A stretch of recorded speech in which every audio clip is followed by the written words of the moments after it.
Hello, welcome. Today I've got a new ink review video for you. This is going to be another Birmingham Pen Company ink, and this one is called Ladybug. And as always, excuse me, as always, I will leave links down below where you can get these inks, but they always sell out pretty much right away. So if you are planning to get an ink from them and they have it for sale, just buy it because it'll most likely be sold out within a couple of days. Also, if you don't see the ink you want, just wait around. They will restock it most likely. Just sign up for their alerts. They send out email and text alerts and whatever else you want so that you'll know when they are coming back in stock. I am going to grab a small bottle for this. I'll be right back. Okay, I'm back, and sometimes their inks will come in these little eyedropper bottles, well, big eyedropper bottles. They're big bottles. And because of that, I have a couple of plans. First of all, I would like to put this in a pen. So I'm going to just go ahead and start off by putting this into a sample vial. And that way it'll be ready for me to add to my pens later. All right. So one last time, that's how the bottle looks. Very nice. I like their packaging. I like their tags. They always look really nice. And the box, the paper that the box is made out of has a matte finish, so you can put the ink on the top so you can tell by looking at it what's in there. Okay, so let's just go ahead and get to the ink swatching. All right, so this is a very nice red so far. We'll see how it looks when it dries. They have a couple good reds. There's one that I really have been trying to get. I think I have to double check now. I want to say it's Fire Hydrant, but I can't remember for sure. But they've been sold out of that for a long time. And then, of course, like I always say, I want Magnolia Mirage. I want it, and I don't know if by the time this video comes out, if I'll have found a source for it or not. So far, I have not, as of today, as of the day of this filming. Okay, Birmingham Pen Company. All right, so I'll just set that there.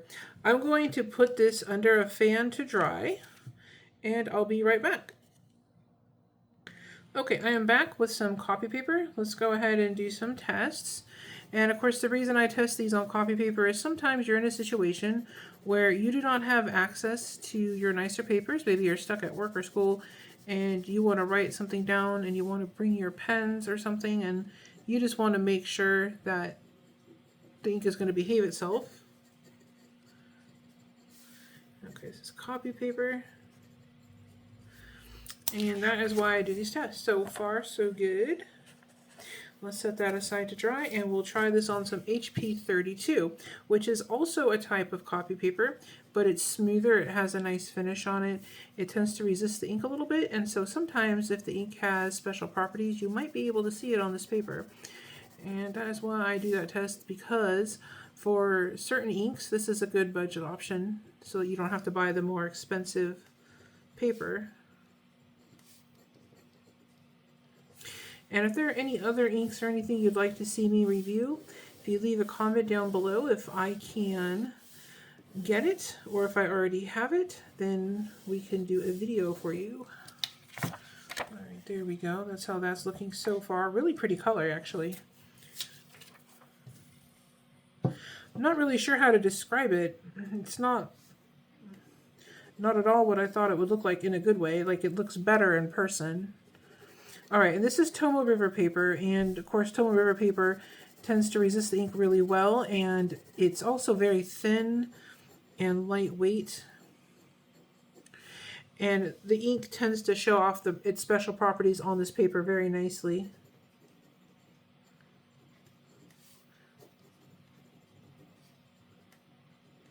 And if you enjoy these videos, and if they are helpful to you or anything, just don't forget to like and subscribe so you don't miss any.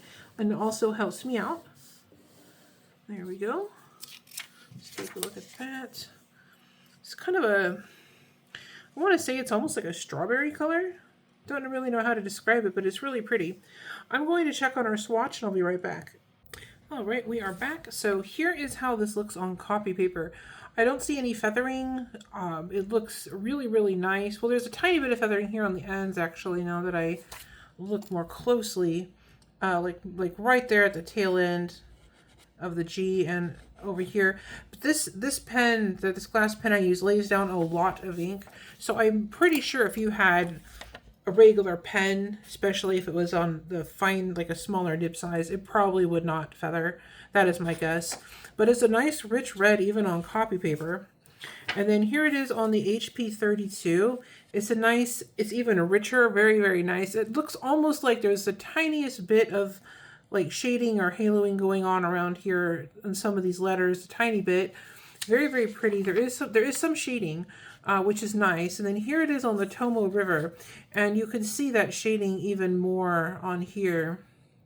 And in the writing, anywhere that the ink is pooling, you can see that darker color coming through. Very pretty red. Very, very nice, actually. And here it is on the swatch card. And again, you can see that halo shading around the edges here. You can see how it starts out this almost like a pinky red almost, and it goes down here to this dark. I don't really know what to call this. It's not a brick red, and it's, I don't know, is it a true red? I'm not sure. But whatever it is, it's really pretty, and it's not neon bright red. It's not a harsh, terrible red. It's very, very pretty, actually. So I'm super glad I got this one. I don't typically use a lot of red inks, so when I saw this, I thought, well, but you know, I thought I'm just going to get it because I always like their ink. I've never had a bad one, so I got it, and I'm really glad I did because this looks even better in person. So probably the camera is not picking up how nice and rich this color is in real life, but hopefully this gives you some idea of what it should look like. And thank you so much for watching. You have a great day.